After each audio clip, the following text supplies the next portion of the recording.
Welcome to the SAP HR Mavericks podcast where the future of human resources meets the Mavericks who make it happen. I'm your host, Silvia Moreno, and today we are diving into payroll. Very exciting topic. I'm here today with Luke Marson, and let's get started. Hi, Luke. Hi. Thank you for coming another day to speak about the latest trends in payroll. I'm always happy to talk about payroll. Well, at least one of us are. Okay. Where to start? Because in reality, we have our own research, what we call the Payroll Navigator series by SD-Works. So every year we interview at least 3,000 companies across Europe of different sizes.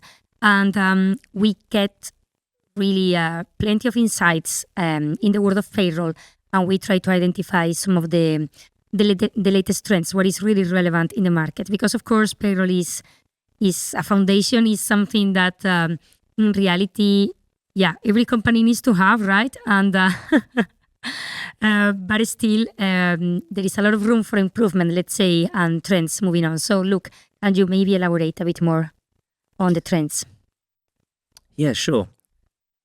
There are a number of trends that we're seeing in the marketplace at the moment. Also, about a week and a half ago, I was at an event that SD-Works co-held with SAP at the SAP office in the Netherlands, in Den Bosch, the Future of Payroll event.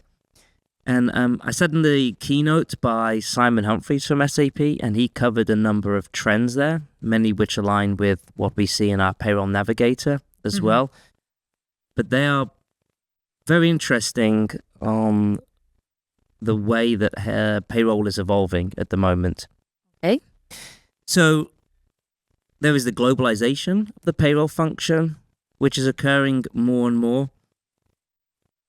There's there are the companies that are looking at how they handle the long tail of payroll. So those are those countries that are quite small. You might have 20 or 30 employees, or there might be countries that are not grouped together with the other countries. So, for example, you're in Europe, and then you have these smaller countries dotted around in Asia or the Americas, for example. And so a lot of companies are looking at what they can do with the payroll tail. There's more process integration taking place with payroll than before. So in the past, it was commonly just you put your employee data and the salary data in payroll, and you process payroll. Mm-hmm. But now there's a lot more overall process integration that customers are looking at. So we look at a couple of examples. Could be, of course, end-to-end process with time management and approvals and flowing through the HR system, and going into payroll. There's the integration between onboarding and offboarding processes with payroll. How is that? So when you're onboarding, as you may know, having joined SD-Works, that's when you join, you have to complete tax forms. You have to provide your bank details, your social security number, and other things. And so you can enter those in the onboarding solution, the SuccessFactors onboarding solution, and that data flows then into your payroll system. Okay. And likewise, when somebody offboards, that data flows into your core HR and your payroll system to end your employment at a certain date, prorate your salary, your benefits, any allowance of deductions, any expenses and so forth, and get them paid. So there's an integrated process there. While in the past, it was probably more of a case of somebody filled out a form and it went to HR, and then somebody typed all that data into the payroll system, and then when somebody left, you'd hope that the manager would inform would inform payroll in time so that they could do that. But sometimes there would be manual calculations that had to be done, and things had to be typed into a system. Sometimes a payroll was run without certain aspects of a prorated month. Other times you would pay them and then have to say, hey, we overpaid you, we overcalculated this because things were just done in a more manual way. And of course, errors are always creeping in when you do things manually. Yeah, of course. Yeah, that is more with improving the payroll process at the end and make it more automatized. Yeah, for sure. Those integrated processes really help. And then modernizing your processes to take advantage of that process integration that exists between those different systems within the SAP SuccessFactors HCM suite is quite value adding to what's quite an important function. Okay, of course. And besides that, are we missing any key trend here? Well, there are a few other trends. Continuous payroll is a trend that's arose in the last few years. Okay, what does it mean exactly? So this is where the payroll essentially runs continuously through the month. So it's constantly looking at the data, running like payroll simulations to see where there are errors, where there is missing data, things like that. So that can be highlighted. You can make those changes to the data and so forth. So essentially, when you get to running payroll, running your production payroll, it should run quickly and smoothly. Everything should be correct. It should process for everybody. And then you can post the financial, so that the payroll results into your financial system. And then you can execute the deposits into employee bank accounts. Okay. There's just a way of making payroll more smooth, less stress at the end of the payroll period, and making sure that employees are getting paid accurately and on time. Which is the basis of payroll, or at least every payroll should run like that. Like no errors, employees paid on time, yeah. Yeah, exactly. But unfortunately, it's not the case. Not always, no. And let's face it, payroll is the ultimate system of engagement, right? Absolutely. People, you can have great development programs, great perks and benefits, but at the end of the day, people come to work and expect to get paid. Yeah, we do. The rest is nice to have. Exactly. Well, if you put it that way, of course, the thing is that maybe employees, we take like payroll for granted and we don't realize how complex it is to actually run it, and all the calculations, tax legislation and everything that you need to take into account to run the payroll smoothly and without errors is not something that, the average worker knows. No, absolutely. You're right. It can be very complex, and I think people expect it's like an Excel spreadsheet. You put this number in, you calculate this percentage and this, and then you get left with an amount. But yeah. It's a lot more complicated than that. And very few people realize just how much goes on in the background in the payroll department every month. Whether people are paid weekly, bi-weekly, monthly, there's a lot of work that goes into getting payroll right. There's a lot of work that goes into implementing a payroll system that people don't realize. It's not plug and play. We wish it was, but it isn't. And those people working in payroll are unsung heroes. You don't notice them most of the time when things are going right, but as soon as something goes wrong, that's who you think of. And they only get the attention when things go wrong. And hopefully in most cases they don't go wrong. Yeah, of course. I don't envy them though. Of course, because we always talk about technology, right? So at the beginning, we start with functional processes, let's say HR trends and things like that. And then technology, which is key, obviously, to run payroll. And in this case, because we are speaking SAP, we have to talk about employee central payroll, right? So related to these trends, how do you make the link between those trends and employee central payroll? What is the latest in what we call ECP, Employee Central Payroll? So Employee Central Payroll, in relation to those trends, I mean, Employee Central Payroll, of course, with SuccessFactors has that process integration. It has continuous payroll with Payroll Control Center. It's a global system that can support 52 countries. I think there's going to be another one added in the H1 2025 release that's coming up shortly. One of the exciting things happened recently is Employee Central Payroll reached a milestone of generating 1 billion payslips per year. Wow, that's huge, huh? Yeah, that's an incredible milestone. Wow. The Employee Central Payroll is now paying millions of people, on weekly, bi-weekly, monthly payrolls. It's incredible, and it's a testament to the fact that Employee Central Payroll is the leading payroll system out there. So there are a few other things in Employee Central Payroll that are recent innovations. There's the ability for employees now to quickly access their pay statements through a number of different ways. There's the action search in SuccessFactors, of course. Mm-hmm. There's Joule, the chatbot, but then there's also Microsoft Teams as well. Okay. Yep, so an employee can be in Microsoft Teams and can go and access their pay statement from there. So if they're not in SuccessFactors, and in some cases people spend a lot more time in Teams than they do in SuccessFactors, of course, then they're able to just very quickly go and access their pay statement from there.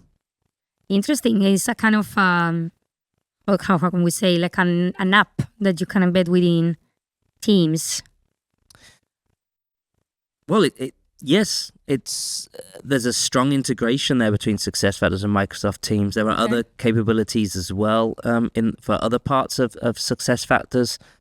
I won't cover that here because they're not payroll specific, but there's been a lot of work between SAP and Microsoft recently to build some integrations there. You can access org charts and other things as well through there. Yeah. Because as I mentioned, a lot of people are using Teams in their everyday work. I mean, just like we do. No, of course. And it's easier at the end. You don't have to log in to a separate tool like SuccessFactors, but you can find the information in a single place. And at the end, that saves time and makes people happier. Yeah. But if you are logged into SuccessFactors, you can, as I mentioned through Joule, you can view your pay statement there. But one of the new features, which is coming up in this upcoming H1 2025 release, is the Explain My Pay Statement feature in Joule. I like that. I could really use that, honestly. Yeah, it's a powerful solution. So you can ask Joule to explain parts of your pay statement, and Joule can, using natural language, explain to you why your pay statement might be different from the last month, or what this specific deduction is, or how was this deduction calculated, or what's the logic behind the tax rates that are being used, and so forth. Okay, so Joule is educated, I guess, at in the country legislation. For example, Joule would know, of course, if my pay slip is, I don't know, in the Netherlands or in Germany or in Spain, because obviously legislation is different. So then they would know. I mean, Joule would know. Yes. And that is why the Explain My Pay Statement won't be available for every country in the initial release. I think the initial release is 3 countries, and then they will build that out. And I understand that the AI logic to explain the pay statement might be there, but there are a lot of country-specific details that have to be enabled in the system. So I can imagine. We'll see what the roadmap looks like for that, but it looks like a great capability that's being released, and will prove popular, I think, with employees. For employees and also at the HR department, because I'm sure that they will, HR gets plenty of questions about pay slips, basic questions, and what does it mean and everything. So it would really help, get them more time and simplify the processes. Exactly. It will cut down on maybe 95% of the queries they get, because people always, if someone's pay differs, they want to know why. They can just log into the system and ask it, and it will explain it. So they don't have to write to HR or put in a ticket or something like that. They don't have to wait. They can just instantly go in and ask the question and get the answer they need. Okay, sounds like a dream, actually. Yeah. Well, let's hope it's a reality soon. So that will be available, as I said, in the upcoming H1 2025 release. So very soon. Yes. Wow. Yeah. So a couple of new features as well. There's going to be the ability for alumni to access payroll information after they've left the company. They can go back and look at historical pay slips and tax statements and whatnot in the system. Or, after they've left and the pay statement gets generated, they can still log into the system and access that. That's quite useful as well. There's the regulatory change manager feature. So that's enabling payroll administrators to see what regulatory changes have happened in specific countries, so they can read up on those, find more information. Of course, those regulatory changes will already be pushed into payroll by SAP. It's part of their localization strategy, but it'll give more information and context to payroll administrators on exactly what those changes are. All right. And then there are some new country versions as well that have come into the solution recently and in the upcoming release. So there's Greece, Slovenia, Croatia, and Bulgaria. So extending that country reach further and further. Can you remind me, Luke, in how many countries can we have employee central payroll in Europe? In Europe, so in total, there are around 52 countries, not including the upcoming release, which is going to have a couple, which has got Bulgaria in it. In terms of Europe, there is, I believe, Belgium, Croatia, Czech Republic, Finland, France, Germany, Greece, Hungary, Ireland, Italy. Wow. It's 10, I think. Netherlands, Norway, Poland, Portugal, Romania. Maybe it would be easier to say the ones that are not in scope, Yeah, there are a lot in Europe. Spain, Sweden, Switzerland, Turkey, UK. So what's that, 22 or something around that? Sorry, it sounded like a lot. Something like that, yeah. And then there's I know there's one or two partners in Denmark that have a partner solution as well for that country. So yeah, there's a pretty big coverage there, all the main countries. And then of course outside of Europe, there's a lot of the countries you would expect: US, Argentina, Australia, India, Japan, China, so forth. Right. So there's a strong coverage if you're European or you're global. There's a large coverage there of the countries supported by Employee Central Payroll. Yeah, actually, there are no excuses anymore not to migrate to Employee Central Payroll if you come from on-premise. Yep. It's proven, right? And it's available in so many countries that, again, time to do the move. Absolutely. Or how we say it here, to jump to the cloud. Okay, yeah. And speaking of implementations, actually, moving to the cloud and all of that, for the companies that still need to do a payroll implementation, either because they want to do a greenfield, let's say, implementation, or they need to move to the cloud. Can you give Luke some tips and tricks or the lesson learned, practical insights to inspire these customers? Sure. Well, there's quite a few things that customers should look at. I guess I'll start with maybe something that are not payroll specific, but also super important to look at. So that's proper planning and project management are important. Data cleansing and data migration preparation as well. And then analysis of your integrations and building an integration inventory. All of those things take some time, and they're all very important for a project, and they're things that you can start doing before you embark on an Employee Central Payroll integration. And I just bring them up because customers should look at those things, 6 to 12 months ahead, so that they can be well prepared by the time they come around. The integration analysis and that output, an inventory or list, whatever it is important when you want to get an estimate or price from an implementation partner, because they'll need that information. And sometimes these things, you might get into a project and find, oh yeah, we forgot about this integration, or we forgot about this interface. Oh, we have an interface, this benefits provider. Oh yeah, I'd forgotten about that. But then all of a sudden there's added cost, potential delays, and that just can create some problems down the line. And so you can just mitigate that by looking ahead and doing some thorough internal analysis. Preparation is key. Oh, yeah. If you fail to plan, you're planning to fail. Uh-huh. So if we look at some maybe Employee Central Payroll implementation specific tips and tricks.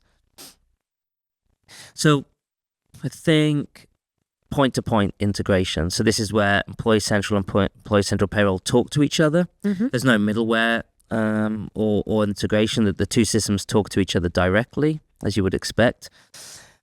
So I would say implement the point-to-point integration by evolution, not revolution. What do you mean? So start small, 3 to 5 employees, 3 info types, something like that. Test it. When it works, add more info types. Keep going till that's working. Then add more people. And then just keep going. You just want to make sure that you've got everything working before you just add all the people in, because if something hasn't been set up right, there's some mapping missing or something, there can be some problems. You just don't want to make the mistake of waiting until the end to turn it all on for all employees and then just hope it works. Yeah. Now, we know the technology works. We're not saying that it doesn't, but there's a lot of complex data that has to go between the systems, right? Employee master data, there's payroll data, different pay components, different allowances, deductions, and so forth. And you just want to make sure you've got everything mapped properly and working before you throw everything through that integration. Okay, seems logical, but I guess that if you are mentioning it as a tip and trick, is because we have seen some customers not doing that and then regretting that. yeah, that's definitely a best practice that we've kind of developed from having seen some horror stories in the past. Another one, is make a clear plan for how you're going to manage your data. And what I mean by that is you shouldn't be looking at segregating data. So what goes into your payroll system should only be what is in EC, right? So you have all your data in EC, and that is the data that goes into Employee Central Payroll. Mm-hmm. Especially things like your pay codes and your wage types. But you need to make sure there's a proper mapping of your employee groups and your subgroups. But EC is your master for the data, right? Yeah. Yeah, of course you have payroll results and things like that, but that is that's output of the process data. All of the source data to needed to process payroll should be coming from EC. That makes things easier, I guess. I mean... Yeah. Yeah. Makes sense. So, another thing is making a clear plan for how you're going to manage your data. Mm-hmm. So, what data is going to go into the payroll system only, and what goes into Employee Central.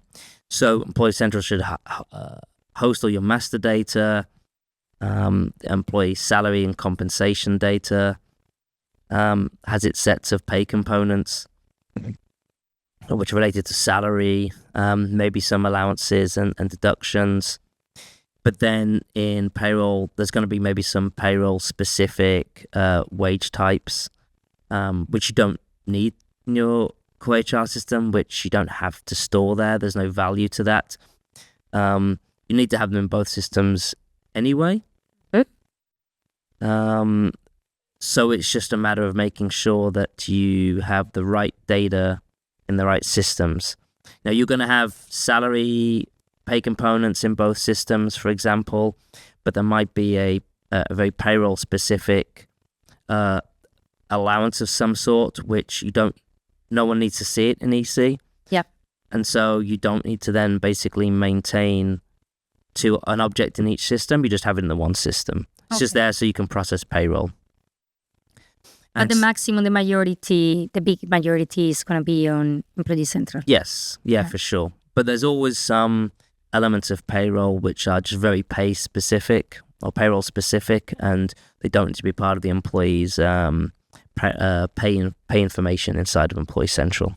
So the overall recommendation here would be to identify these, fields, let's call them, these elements that are only payroll specific that don't need to be on Employee Central, and then put the rest on Employee Central to make, people's life easier. Yes. Okay. Yep, that's it. Okay. I just wanted to make sure that I understood it. Yep. And kind of similarly to that is defining your data model for payroll globally. Something you want to do up front.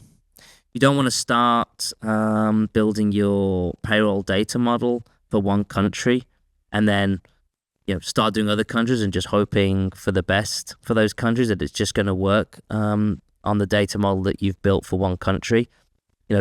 Some countries are different. Some have other data elements that some don't.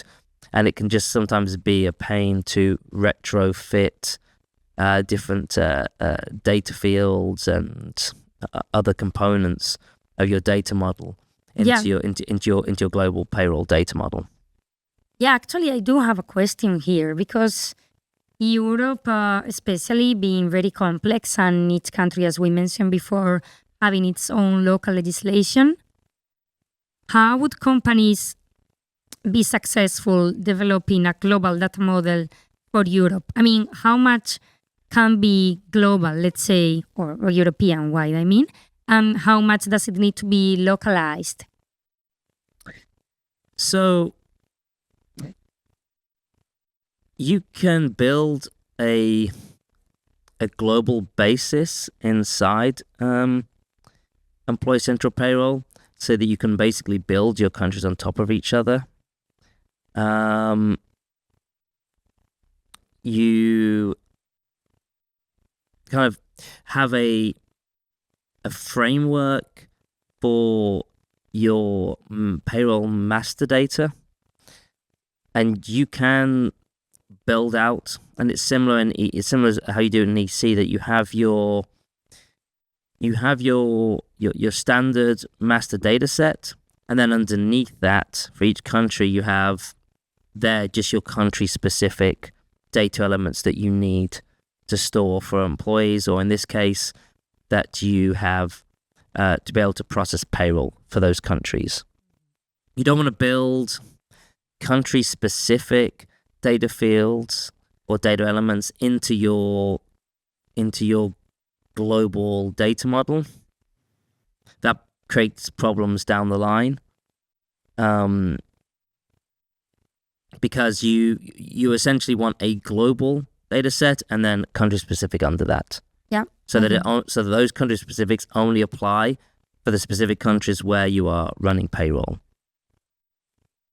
Okay.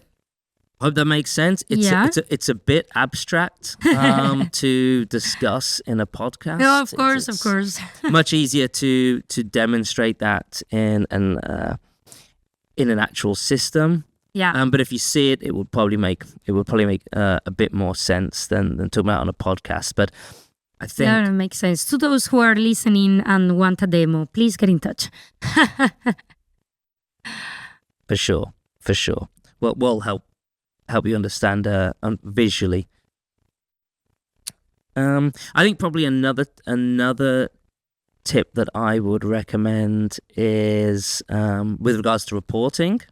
Yeah, reporting, of course. Yep, important. So personally, I would refrain from putting any HR reports into Employee Central Payroll or use any on-premises reporting tools in Employee Central Payroll. Mm-hmm. Unlike with SAP on-premise, Employee Central Payroll it's really only a payroll driver these days. And HR data doesn't belong there. So you want to keep that ECP core clean and just use it for its intended purpose only, which is to process payroll. Okay. So in general, HR reports should always be done from Employee Central or from SuccessFactors, from People Analytics, or maybe a third-party tool that's pointing to SuccessFactors. But really, the only reporting that should be done out of Employee Central Payroll is payroll-specific reporting. So reporting that's on your payroll results, for example, financial-based reporting. But you don't want to be doing headcount reports or reporting on employees based on, their location or their positions or jobs or whatever. That's a no-no. You don't do that reporting outside of Employee Central Payroll. It really is just the place to process payroll these days. Okay. And there's plenty of great reporting capabilities out there to report on HR data. In People Analytics is a good tool, and we've got the SAP Business Data Cloud coming soon. So there's really no need to be taking shortcuts. But also as well, I think the other point is that not everyone in HR has access to Employee Central Payroll. So if you start putting HR reports in there, who are going to be able to access those? Or people are going to have to go to payroll to generate reports that are not really payroll related. No, and at the end, if you have your core HR system, and now we're talking about Employee Central, it does make sense that you extract that information from there, HR information from there. Like, why would you do it from the payroll system whatsoever? No, Yeah, exactly. But it seems logical, but but we've seen customers that want to do that. We've seen partners that build reporting tools in EC Payroll to do reporting because they're basically old on-premise tools, and they've put them into EC Payroll because back in the day when SAP Payroll and SAP HCM were basically the same system, you could do that. But really all they've done is taken that on-premise tool and just lifted and shifted it into EC Payroll. Mm-hmm. But of course, the architecture of SuccessFactors is slightly different, and logically your reporting should be coming from your HR data, not your payroll-specific data. Yeah. All right, good. Very good tips and tricks. Is there anything else that we're missing, Luke, from your perspective? Well, I mean, I'll probably sit here all day and talk about payroll, but don't want to have this podcast running forever. But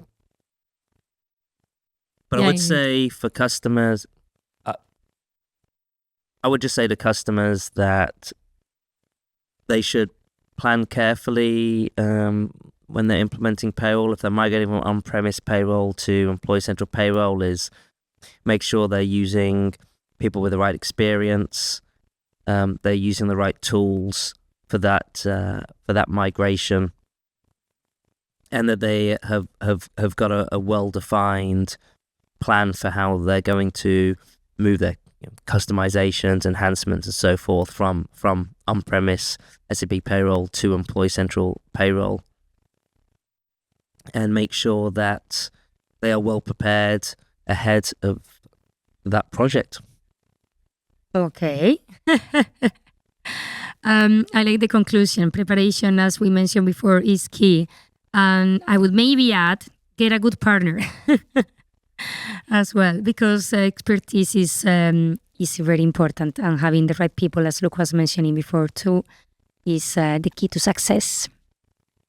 All right, so we've talked a bit about payroll. As Luke was saying, we can talk all day because payroll is at the core of our business.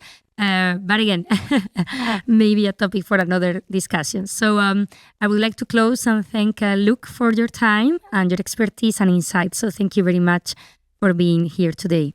Thank you for having me. See you soon. Bye-bye. Bye. SD Works.